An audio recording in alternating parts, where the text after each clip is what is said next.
Hi, everyone, and thank you, first and foremost, to my panel, but hi, everyone also in the audience and everyone who's watching at home or in their office. Now, welcome to our panel on energy security and the European Green Deal. Of course, the war in Ukraine has highlighted really the vulnerability of European Union energy supplies and underlying the importance of the energy transition to Europe's energy security. Now, before the war, I know everybody knows this, but it's always a good reminder, Russia was responsible for around 40% of the EU's gas imports, a figure that the bloc now wants to bring down to zero this decade. And while Europe is burning more coal and seeking energy from alternative sources that could temporarily raise emissions, it wants to accelerate the transition in the longer term. Now, a number of CEOs have also called for a strengthening of the key pillars of the Green Deal by increasing ambitions in areas like the European carbon market, albeit with more support for domestic industries. They're also seeking to increase the specialized workforce needed for the transition to cleaner energy. So I could not be more delighted to have this all-star panel with me. Pedro Sanchez, the Prime Minister of Spain, Gitanas Nausėda, President of the Republic of Lithuania, Anna Borg, President and Chief Executive Officer of Vattenfall, Frans Timmermans, European Commission Executive Vice President for the European Green Deal, and Esther Baiget, the President and Chief Executive Officer of Novozymes. So thank you all for joining us. I know we have 1 hour and we have very, very big topics to discuss. So without further ado, Prime Minister, let me start off with you. How can the EU at the same time deal with the short-term challenge of ensuring energy security with this urgent need to scale up the green transition? Well, happy to be here. I think that the European Union is facing three major challenges in the energy field. The first one is an unprecedented spike in gas, electricity and fuel prices. Second, the need, as you said, to urgently phase out gas, oil and coal imports from Russia and build our energy independence and security of supply. And finally, to deliver on the climate goals. And I think that we need four things in the European Union. The first one is, and I would say the foremost, we must quickly increase the share of renewables and electrification. Second, we need to accelerate joint gas purchase. This is something that we've been very vocal in the European Council, and also to diversify suppliers via higher LNG imports and pipelines from non-Russian suppliers. Third, we need to bolster the use of biogas, biomethane, and of course renewable hydrogen. And finally, thinking long-term, I believe we need to alterate, to actualize, to modernize the rules of the European electricity market. So I think that this war and the big lessons that we have to take from this war is that renewable energies is not only a fundamental question to face the climate goal, but is the best allies for the European Union for its independence and its strategic autonomy. Thank you so much. President Nausėda, you've taken actually some pretty impressive measures to be energy independent, to cut away from Russian dependency. Can you talk us through some of those efforts? We started it very early because our long history experience to deal with Russia was experience of manipulations, blackmailing, and this was the reason why we started to implement the first very important projects in 1999, 23 years before the war in Ukraine broke out. I have in mind the oil terminal on the coast, on the Baltic Sea, and then the game changer in our independence story was LNG terminal in Klaipėda, built in 2014. But those are only partial measures to increase our security. We developed also the infrastructure of pipelines. First of all, the pipeline to Poland, gas interconnection Poland-Lithuania, which could satisfy the needs not only Lithuania and Poland, but also other Baltic countries and even Finland. We have Baltic Link which allows us to import electricity from Sweden. And we have Litpol link, which allows us to do the same with Poland. So you have very broad range of infrastructure projects, which allowed us recently, beginning of April, to say enough is enough. We are ready to refuse to buy any energy resources from Russia. Oil, gas, and recently even electricity. We are ready to do this, first of all, because we would like to be independent, but we also feel the moral duty not to pay for these atrocities, even indirectly, but still, for those atrocities in Ukraine. Because from our money, or using our money, Russia is paying financing the war. So I think Lithuania is a very good example of strong political will, consistency.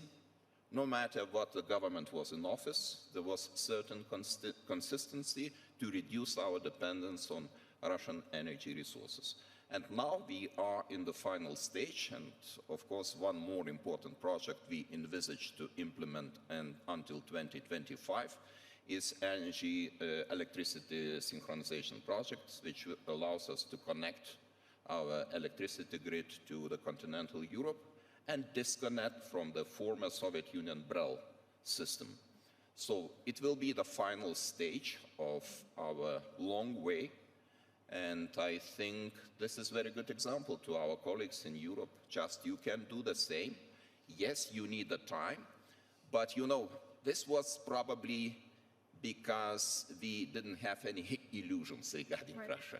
So having very long, centuries-long experience to deal with Russia, we didn't have the illusions. Sometimes illusions are good. You can feel happier, you would like to see reality brighter than it is, but we didn't have this. No. And it allowed us to implement those decisions which are critically needed for Lithuanian people and for our moral obligations and moral contribution to the Ukrainians' fight for the freedom. I mean, it's about resolve, but it's also having that timeline, right? And you had much more time than other countries now have. And let me come to you because, of course, Vattenfall is a leader in renewable energy in Europe. Your objective, which is extremely ambitious, is to deliver a fossil-free economy in one generation. How would you achieve that? Well, we are actually well on the way, and I think that we have to achieve that if we're going to be competitive in the future. Because to me, this transition is not only about mitigating climate change, which is, of course, immensely important, and now we have the geopolitical perspective on top of that. But I also think it's a matter of competitiveness for companies in the future. So when we phrase our strategy like that, it's clearly our business strategy. It's not our sustainability strategy, but it is a sustainable business strategy. So we have started that journey, and as you said, we are one of the leading renewable energy builders and operators, mainly in offshore wind in Europe. But I think in order to succeed going forward, and especially with this more squeezed timeline that we now see, it's important to not exclude any fossil-free energy sources. We're going to need everything we can get our hands on. And that goes for wind power, solar power, nuclear, and any other kind of innovative solutions that can be helpful here. And I think that what we need to do now is to focus on what we can do with the technology that it's already there, the capabilities are there, and the financial markets are there. Now we need to widen the bottlenecks in order to get these projects up and running much faster than what was the case before. And I'm very glad and welcome the initiative last week also from EU on actually shortening the permitting processes for building new wind power or solar power, but also needs to include infrastructure. Because there is a sort of possibility to do this, but we really need to release the forces that can make it short term. Mr. Timmermans, I guess the main question right now is first, will we get an oil embargo from Europe, and what happens if there's a gas embargo from Russia? Like, how will we deal with that? Well, first of all, we'll deal with it. We'll be able to deal with it. It will be hard, difficult, but we have enough solidarity in Europe to deal with it. You saw when Poland was cut off, Germany immediately jumped in. When Bulgaria was cut off, Greece immediately jumped in, and that's how we will react. There is no way Putin can blackmail us with his gas. And if he cuts us off, he's going to hurt himself more than anybody else. We have our reserves. We are now going around buying LNG and pipeline gas from other producers. At the same time, we offer these producers a long-term relationship, not just based on fossil fuel, but also based on the green hydrogen economy of the future. And most of these countries are very interested to be part of that. I believe you will see the Mediterranean basis will become the center of the world's new energy supply, which will be green hydrogen. And Europe will be part of that. Africa will be part of that. The Gulf will be part of that. And that's extremely exciting because it will deliver a sustainable source of energy that is almost limitless because of the way we can create electricity through solar panels and offshore wind. So I think that's the future. In what kind of time frame? Sorry? In what kind of time frame? Well, I think we can free ourselves of Russian fossil fuels between now and 2027 at the latest. In that time, we will have to do a couple of things. First of all, we have to convince companies, industry, and citizens in Europe to save more energy, because the cheapest energy is the energy you don't use. And what seems like a small step for an individual becomes a huge leap if 440 million individuals take that step. So we can still save a lot of energy.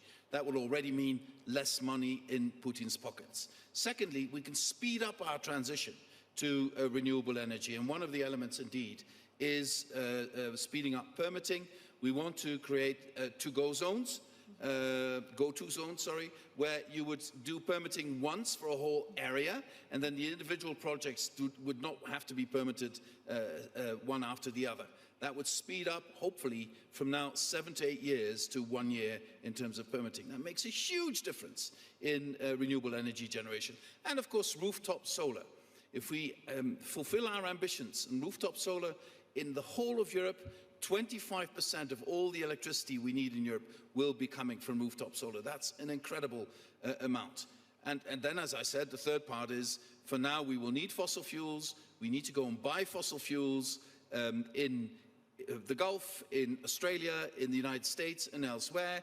But we need to do it collectively. So what we're asking as European Commission is from our member states to allow us to negotiate these deals on behalf of the EU. It's voluntary, but still, I think it will be better if we negotiate on behalf of the whole EU instead of individual countries going to Qatar and driving up the price because they're negotiating different deals. So that's in a nutshell what we're trying to do. Yeah, and we'll ask the Prime Minister about that. Esther, talk to us a little bit about what this means for your company. So what does the transition mean for Novozymes? It is not only for Novozymes. We are an enabler of part of the solution, that all the items that we have put on the table. The good news is that the technology is ready. The science is here, the technology is scalable, the solutions to not completely eliminate fossil-based fuels. I think fossil-based fuels are going to be part of the future, but in a smaller component. If one word is very strong here in this COP, it's the word of resilience, the word of ductility, the word of agility, having a broader toolbox.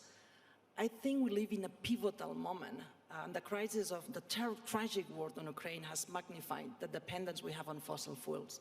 And we live in a very unique moment that we can use as an inflection to move a little bit faster to the future. There is technology available to make gas from biomass. There is technology available to make bioethanol that can be replacing gasoline. That, by the way, it also feedstocks for animal. For every ton of bioethanol, you make a ton of very high-value protein to use and to fulfill another big need that we have, of how are we feeding the world. There is technology available of carbon capture that we can give a second life to that precious carbons. So all options available. The question is, you made it, how fast and how are we moving faster? And here I'm putting a little bit of I don't have all the answers, but maybe options that we could have. We could stop subsidizing the past. Today, 70% of the incentives that they are putting for the industry of energy, they go to fossil-based alternatives. Only 20%, they go to renewable energy. We're subsidizing the problem. Let's use that precious cash to move fast forward, to make that transition a little bit better. Let's bring, you mentioned regulation. We need to work more, better, stronger, more collaborative, and embrace our responsibility also to show how good could like on bringing the regulation that accelerates the change, that brings the solutions that they are ready, more agile, and that they can be plug and play into the systems that we already have. It is the gap is big, the gap is huge. The options are available. We have to collectively, governments, companies, regulator agencies, find the path on how we can move a little bit faster in many little incremental steps. And I want to ask the Prime Minister about LNG in a second, but actually, Mr. Timmermans, I guess when you look at the green transition, will it be halted as we use more fossil fuel to deal with the dependency with Russia? And then does that transition get accelerated or does it get slowed down? Well, I think countries will make different choices. So the idea that was before the war predominant, that we would use natural gas as a transitional energy carrier moving away from coal to renewables, now that you don't want to import that from Russia, you have to change your plans, which means that in some cases, some countries might stick a bit longer to coal. But if you then can speed up the introduction of renewables exponentially, then in terms of emissions, you might still come out better. But of course, I'd love to exit out of coal faster and not do this. But the modeling we need to do is based on that. Okay, you use coal a bit longer, but if we go faster on renewables, then in terms of our emissions, we could still be on the positive side. My biggest worry, frankly, today is not the science, it's not the technology, it's not even the finances, is the risk of social disruption. The idea in large parts of our society is that people feel left behind or not involved. People are dying because of these enormously high energy prices, and I think that's the issue we need to address. The Green Deal will succeed if we have support of the whole of society, but the whole of society will not support us if people feel left behind. I think that's a much, much more urgent issue than many people believe who think in terms of the transition, in terms of science. And Prime Minister, I know this is something that it's close to what you're trying to do. I'll ask you about LNG in a second, but it's making sure that, I guess, the families that struggle the most and have the higher cost of living will not suffer too much in this transition. Indeed, indeed. Well, I believe that security of supply is a collective task. And as France just said, I believe that Southern Europe can provide alternatives to this huge crisis caused by Putin's war. Not only with our energy mix, which in the case of Spain, 57% of our installed capacity comes from renewable, but also since we have 30%, over 30%, 34% of the total regasification capacity in Europe is located in Spain. 50% of the LNG storage capacity of the whole Europe is located in the Iberian Peninsula, which is the problem that we are facing. Well, a physical bottleneck problem, which is, of course, the lack of interconnections. And that is why I think it's important what the Commission has released last week with the Repower European Union that puts specific commitments in order to develop these interconnections between the Iberian Peninsula and our European Union neighbors. And just last comment on this, I think it's important that these interconnections make compatible not only the gas pipeline, but also the green hydrogen interconnection, because that's our bet, this is our commitment, our political goal for renewable and the green transition. What's the hardest in that? It's easier said than done. Is it financing? No, I don't think. I think it's a question of, you know, I would say lack of political will, as President of Lithuania said. I think it's important that nowadays we open our eyes, we see that we have alternatives. Let's do it, and let's go for these interconnections, because at the end of the day, the Southern Europe could provide alternatives to this terrible mess that Putin has caused. But President Ozeda, if a war really at the doorstep of Europe does not focus the mind of politicians, and if it does not bring up this political will, then what will? Sorry, it's not so easy to to understand. So the question is, we're talking about political will to make these changes. Do you see the political will within Europe to make a substantial change?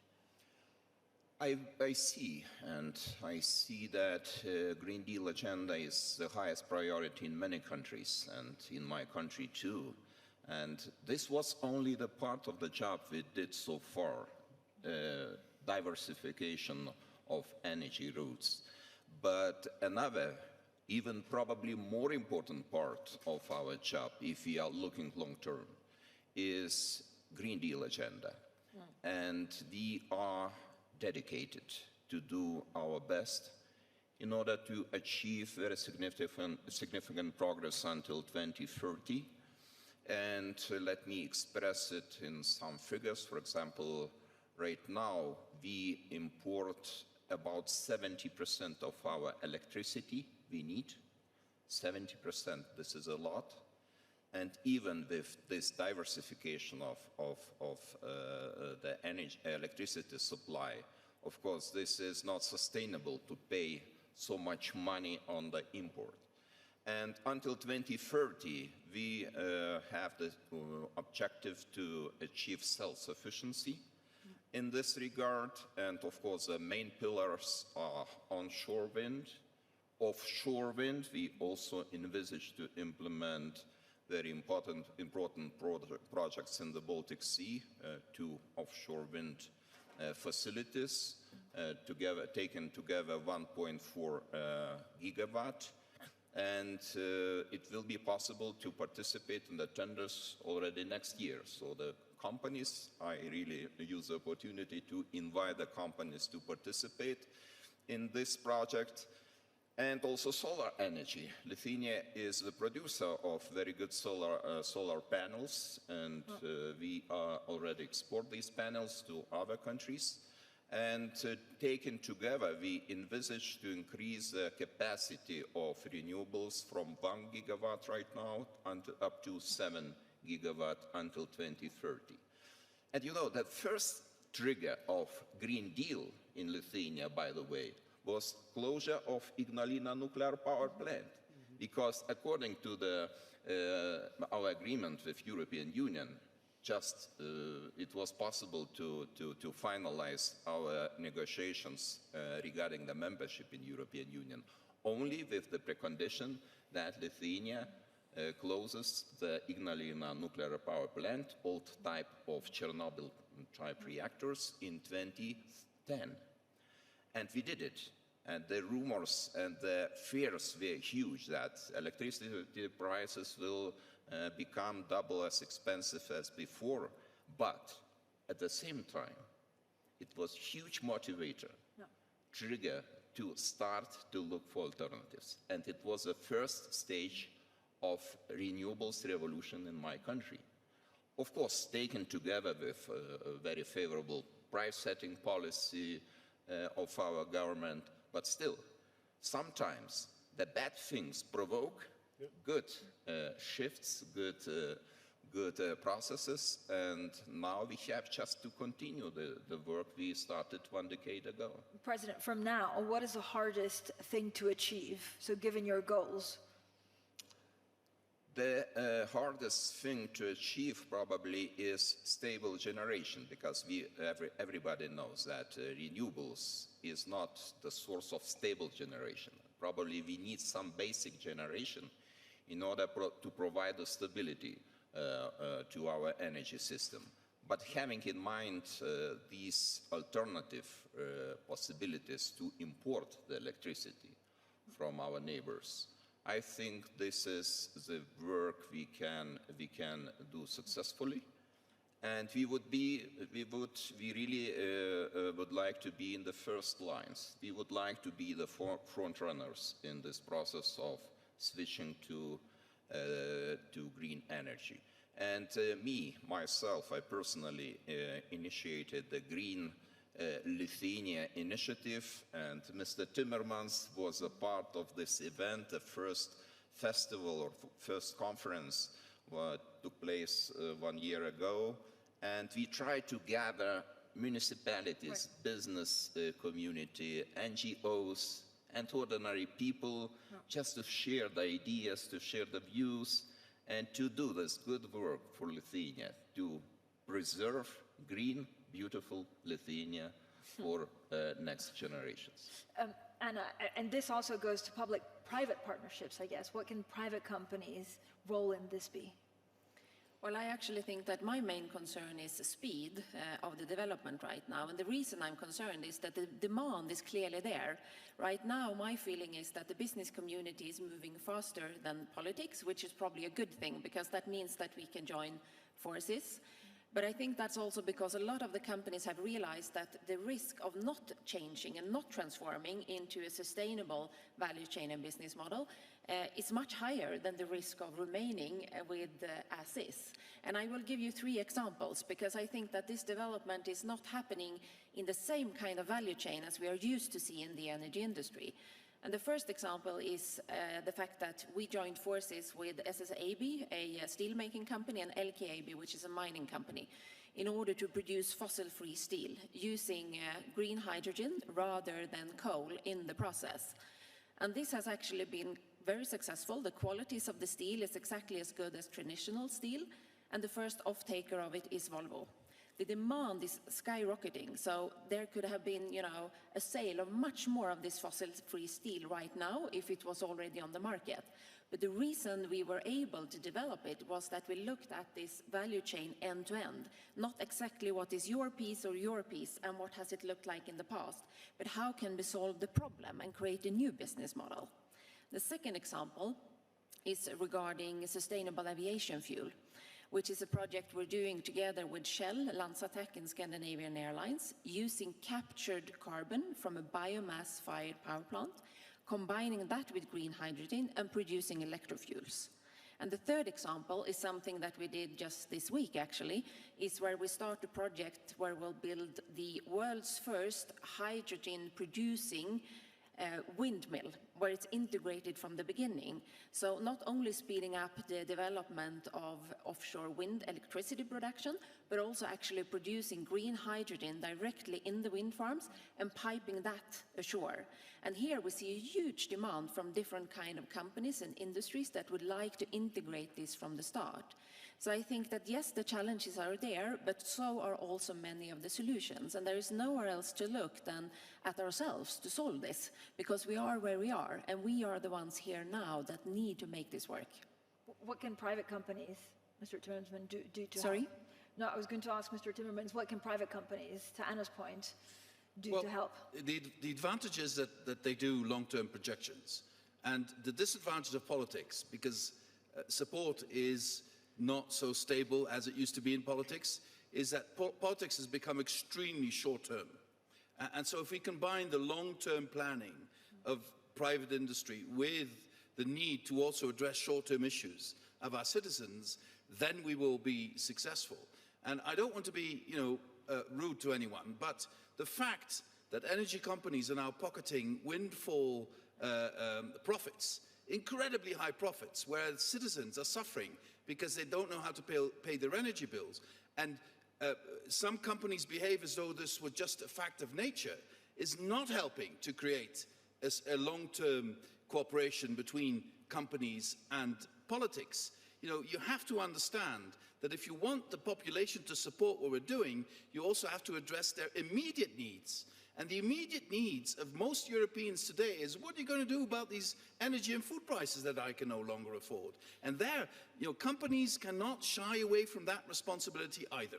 It's our responsibility to take care of how we organize it, but it's also the responsibility of companies, and I would especially address energy companies, to understand that they are not helping if they don't address the issue of excessive profits. Yeah, Prime Minister? Just a question to my dear friend Franz, as Commissioner for Energy.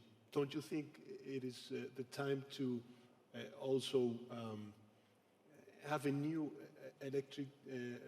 electricity market regulation? Yes, we need to look at the design of the electricity market, because it is, the more we introduced renewable energy into that market, the less the present system will create the right price for the customer. But that's not something you can do overnight. That's something we need to look at very carefully, because it took us 30 years to build this European electricity market, so we have to be careful not to damage it by taking sudden decisions. So we have to step by step redesign, adapt the design of the electricity market. I agree with the Prime Minister on that. It's a particular challenge for countries like Spain, where the part of renewable is already so big, and then the price is dictated by a relatively small part with very high natural gas prices. I really understand that predicament, but we have to make sure in making these adaptations that we don't throw away the baby with the bathwater, but we need to adapt it step by step.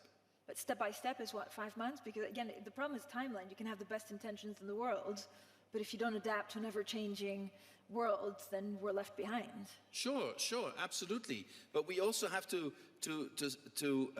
get the best possible technical advice on how to adapt that. We have an agency that looks into that. That agency has given us some advice on how to start changing it. The Commission is putting some proposals on the table for the leaders to consider at the next European Council. We are proposing, for instance, in emergency situations to put a cap on the price if otherwise the whole market would be disrupted. So we are making these changes, but we have to be very careful, I insist. This construction was built over 30 years, and we need to make sure it continues to work, because at the end it will deliver the cheapest possible energy to our citizens, which is renewable energy.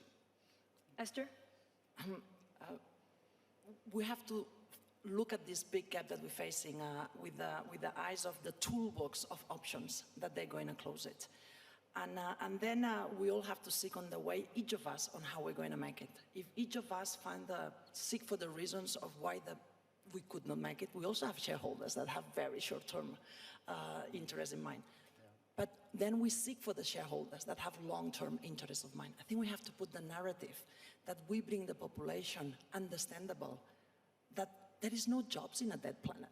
There is no future in a dead planet. There is no options in a world that goes in the wrong direction. That we have to create those options. And then, yes, work collaboratively. We have the responsibility to bring those solutions and to be cost competitive. We need help from the regulation. We really need help on the acceleration that accelerates the future. And then we need to also seek from the full, you mentioned that a little bit, Franz, energy is very important, but it's also food. Yep. That's a big crisis that it's on the table, where again, there are solutions available, but we have to look for the answers beyond the answers of the past. Same way that for energy, the answers are not anymore only fossil-based, we're looking at other options, it's the same with food. There is a need of increasing the protein demand for fulfill the nutritional needs of the population. Well, that is the option of alternative proteins that fulfills the nutritional needs, but leading to much lower impact on the landfill. Only if 10% of the protein demand would be from alternative proteins, that would relieve 50% of the European land that is used for agricultural. That will alleviate a lot of the tension that we're facing here. But here again, options are there, technology works, but we need to create that value chain approach where regulation also needs to be in the loop on how we're moving faster, bolder into the future. I'm just saying, I agree with you 100%. And if we don't change our ways, our children will be fighting wars over water and food. It's that serious. So we are faced with a fundamental crisis, which is the climate crisis and the biodiversity crisis. But I also want to draw your attention to the fact that somebody who doesn't know how to make it to the end of the month can't be bothered with the end of the world. They want us to face the issue of the end of the month. And that's how you bring them along in a narrative about the end of the world. And I'm just saying, as a politician, that is my biggest worry today. Social disruption because people feel left behind. Can I ask you something? Because I spoke actually, Mr. Timmermans, to a chief executive of an Italian energy company who was saying, you know, windfall tax is a good idea. So why have some governments in Europe still not put them in place? Why are they reluctant? I have no idea. I just don't get the logic of it. And you could do several things. You could say, okay, in these situations where you have these excessive profits, we will tax that. but only in that situation. So if that's no longer there, we will stop immediately with that taxation. You could do that, or you could say, we will tax part of it, and the other part, boys and girls, you will invest in renewables, and then we will not tax it. But now, you said 20% only. I think it's even lower than 20%. Okay, I was generous. So, you know, we really need to force them to put more into renewables as well. And who's them? Who's them? Well, especially the big oil companies. They're the ones, I think they're only investing 4%. Oh yeah, no, I was talking about the subsidiaries from the government. I'm just talking about oil companies, 4%, if I'm that's correctly true. informed. That, you know, and then they said, we doubled our investment in renewables. Wow, 4%. So we still have a world to win here, and we need to push them more. Anna? I would like to add one perspective, because I completely agree with the importance of protecting the vulnerable groups in society and making sure that everybody is sort of along in this journey, because otherwise it will not happen. I also think it's important when considering updated market designs to remember that the fundamental problem is a demand-supply problem. So we want to have more supply of fossil-free electricity and energy in Europe, and how do we sort of foster that? It might not be a market design issue only, there might be other things as well. And when it comes to investments into new energy production, that's investments that will have to last for 25, 35 or 40 years. So the fact that the sort of prerequisites in order to invest are fairly stable is also very important for this to happen. And I think that if there's going to be a taxation, I think it's important it targets the right things.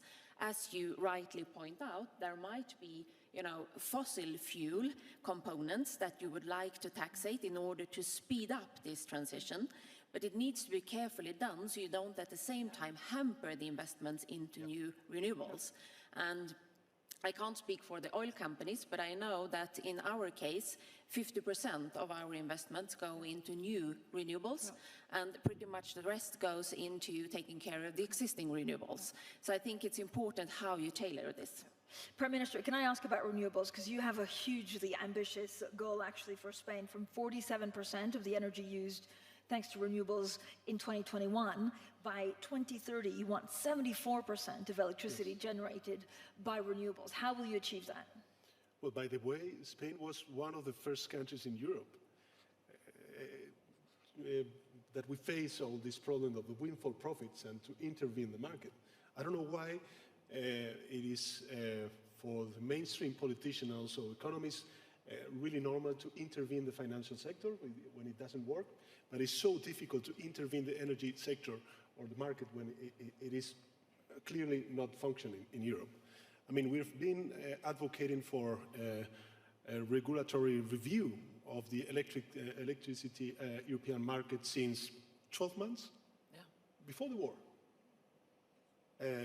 We started to speak about it in the European Council, also with the Commission, and I think that we need France to speed up the reform, because definitely it doesn't make any sense to pay or to have this spike gas price, and that is at the end of the day poisoning the electricity market and of course the electricity bill for SMEs, industries and families. So, and if we want to have social support for this green transition, we need to be much more ambitious at the European level in order to face these challenges that we are now, sharing.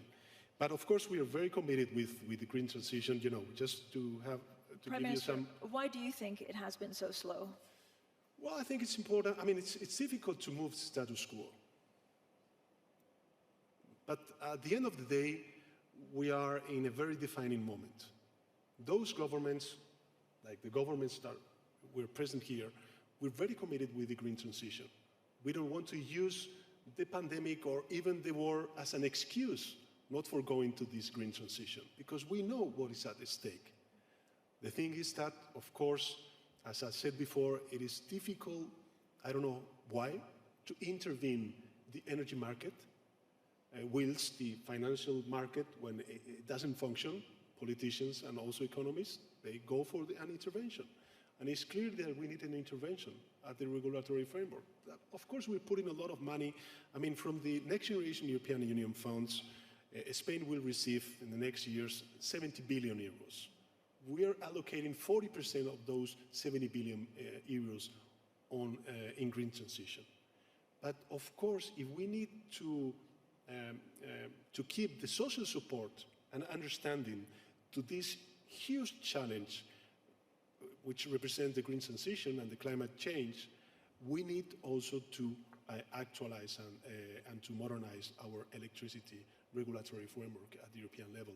If we don't do that, we are going to put in risk all the green transition, and we are now witnessing the effects on the ETS market, the financial speculation that the ETS market is suffering, and of course, the electricity bill for families, SMEs, and industries.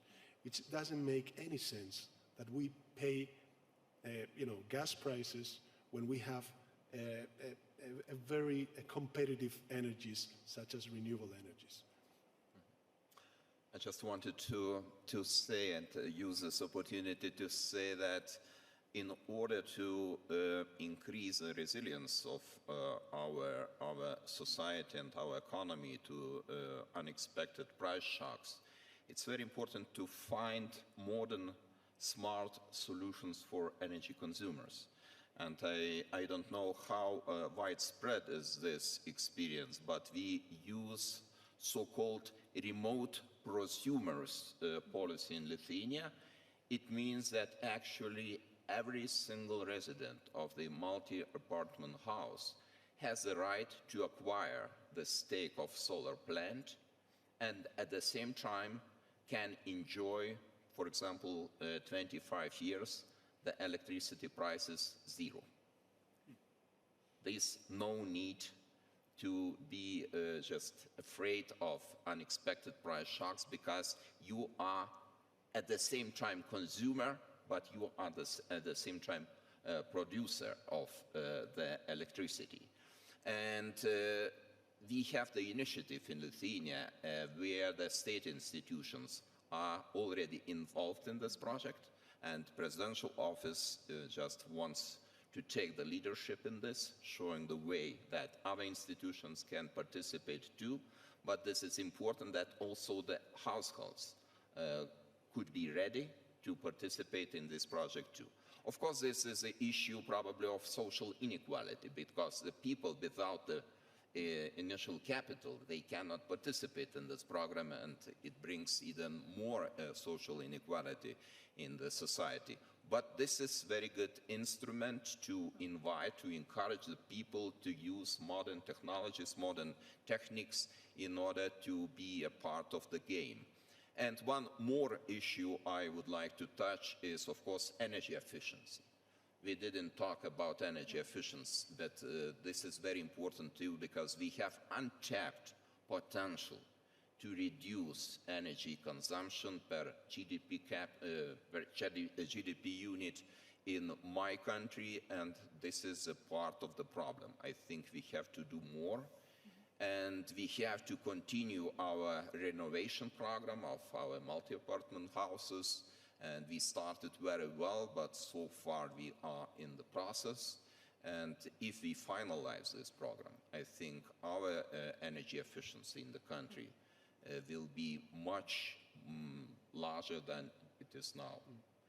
Anna Berg, I mean, to a point actually that the President made, does renewable energy need to be cheaper than fossil fuel? Or has the war in Ukraine actually changed that in terms of pricing to make it, very appealing? And what kind of energy, what kind of timeline could we see that? Who wants to answer first? It's the cheapest already now. Yes, it's already cheapest. It's already cheap. Not all of it, right? Because you have a huge capital investment to start off with. Yeah, but if you look today at building new electricity production or electricity generation, then it's clearly the cheapest way to do that is to build onshore and offshore wind and solar, for sure. So that is clear already today. Then you need an energy system which you have an holistic view on, because you need to have different kind of fossil-free energy sources and different kind of flexibility and storage in order to be able to manage the total system. But I think it's important, once again, to remember that the fundamental problem here is a discrepancy between demand and supply. And the knowledge, the capability, and the capital to provide that additional supply is there.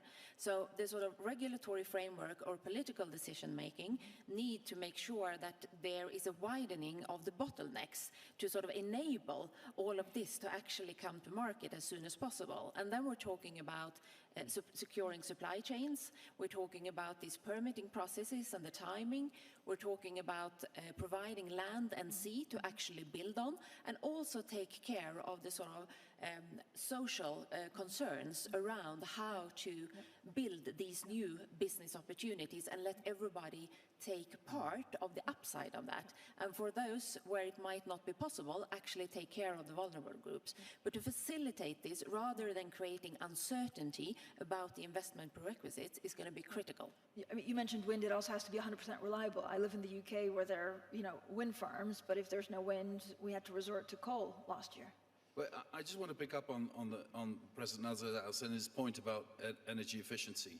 If we double our efforts in refurbishing buildings, office buildings, official buildings, housing, we will save an additional 20 billion cubic meters of gas every year. 20 billion cubic. That's huge. At the same time, we will immediately bring down people's energy bills. Because if they have solar panels and heat pumps instead of what they're doing now, their energy bill will drastically be lower. And even if they rent, the rent increase through this refurbishing will be a lot less than the decrease in their energy bill. So they make money and they get a much better house at the same time. So we need to really speed up that. And we need to give the good example by beginning with office buildings, with schools, with hospitals. Spain has a massive program on that, and it really works. And if you do it for private housing, you can show people your house is better and your energy bill is lower. And at the same time, that money is no longer going into Putin's pockets. So it's win, win, win, win. And that's where we need to speed up. And we can do that. And it also brings local jobs. These are jobs on the spot. This is small and medium-sized enterprises doing that. So there's only advantages, and the money is there. And Spain has presented us with a recovery plan that is AAA, really very good.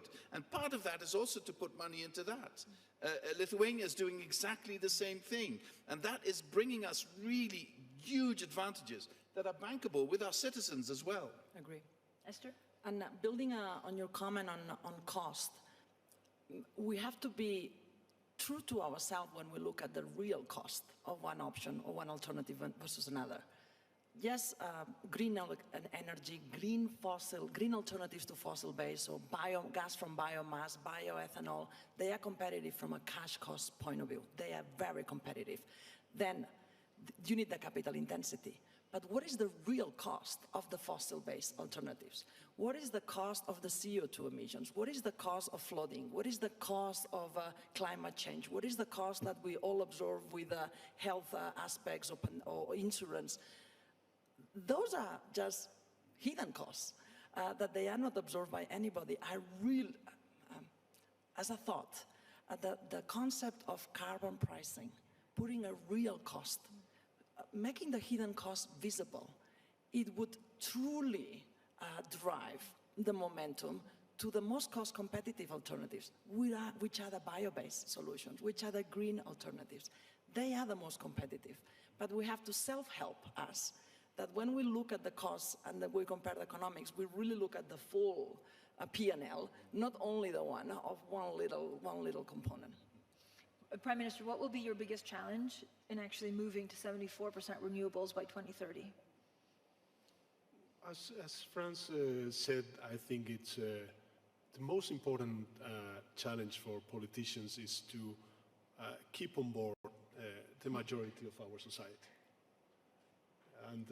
And for that, I think it's important that they see the profits of this green transition and try to avoid measures that could have a regressive impact on those who are suffering the consequences of first the pandemic, before the financial crisis, and nowadays the consequences of this terrible war. This is a very important issue, and I would like to join the Prime Minister of Spain by saying that this is very important to get all the groups of our society on board. And even if the prices of carbons will go down, maybe it will happen in the future, we have to keep this motivation to go forward, because this is not only about the price. This is about the future. This is about the Green Deal. This is about the climate change objectives. And I think this is a main challenge, but at the same time, the main task for the politicians to involve all the groups of the society into this very important project. And what do you think is the main task for both, I guess, private sector leaders and politicians? I think that clarity is important, and we now see a sort of alignment around the long-term and mid-term targets, and that's really good. But we also need to see enough action short-term in order to speed up what we are now supposed to do. So I think that's where we need to go to work together to make sure that we can widen these bottlenecks in order to sort of release the forces that we have now. Because again, the technology, the capability, and the capital is there. And now we finally have an alignment on the long-term view as well. I think it's interesting, as you said, that these days the companies are long-term and politicians are short-term. Because usually it used to be the other way around, at least according to the sort of public discussion. And what does that say? And how do we sort of align on what needs to be done here and now in order to drive the development soon enough? Mr. Timmermans? I think it's so important that we combine long-term goals with short-term successes, because that's how you keep people on board for this long-term journey. I think that is of the essence. And we can do that. We can do that in this refurbishing of homes. We can do that in offering more charging infrastructure for people who consider transiting to electric mobility. We can do that through cycling paths. We can do that through greening cities, which is happening in many, just imagine in Spain, if you really green a city more than you do now, you bring the temperature down, you bring the air quality up. 400,000 Europeans die prematurely because of bad air quality every year. You can do something about this immediately. So combine this long-term goal we have with immediate, concrete, visible, tangible results for our citizens, and they will be on board. With more financing, or as we are? Well, I think because of this war, sooner or later, Europe will be faced with a question of financing. We're now scraping the bottom of the barrel, to finance REPowerEU.